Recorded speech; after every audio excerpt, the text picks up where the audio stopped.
நம்ம பார்த்திங்கன்னா புதன்கிழமை சாயந்தரம், நாளைக்கு வியாழக்கிழமைங்கிறனால இன்றைக்கே வந்து சாய்பாபாவுக்கு நம்ம அபிஷேகம், பால் அபிஷேகம் ஃபஸ்ட்டு பண்ணியாச்சு. அதுக்கப்புறமேட்டு நம்ம வந்து மஞ்சள், பச்சை கற்பூரம் அபிஷேகம் பண்ணுறோம். இப்போ பாருங்கள், நான் போன வாரம் க்ளீன் பண்ணியிருந்தேன்.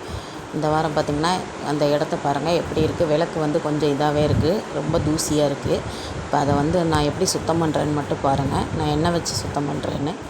இப்போ நல்லா வந்து சாமி படமெல்லாம் துடைச்சி எடுத்துட்டேன். அதுக்கப்புறம் வந்து பார்த்திங்கன்னா பீதாம்பரி பவுடரும் என்கிட்ட எலுமிச்சம்பழம் இல்லை, அதனால் புளி எடுத்து வச்சுருக்கேன். ஃபஸ்ட்டு வந்து நல்லா அந்த எண்ணெயெல்லாம் வடிச்சிட்டு அதுக்கப்புறம் பாருங்கள், நான் சுத்தமாக வந்து ஃபஸ்ட்டு கழுவி வச்சுருக்கேன்க்கா, பார்த்துட்டு பாருங்கள். அதுக்கப்புறம் பாபாவையும் கழுவி வச்சாச்சு.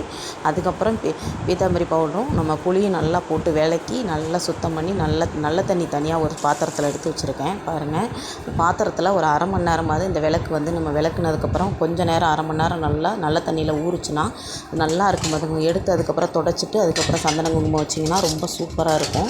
நீங்கள் வந்து அப்படியே வந்து நம்ம பைப் தண்ணியிலே கழுவலாம். இருந்தாலும் நான் வந்து சொல்கிறேன், எனக்கு தெரிஞ்சதை சொல்கிறேன். நான் நல்ல தண்ணியில் கழுவி அரை மணி நேரம் ஊற வச்சு பார்த்துருக்கேன். கொஞ்சம் நல்லாவே இருக்கும்.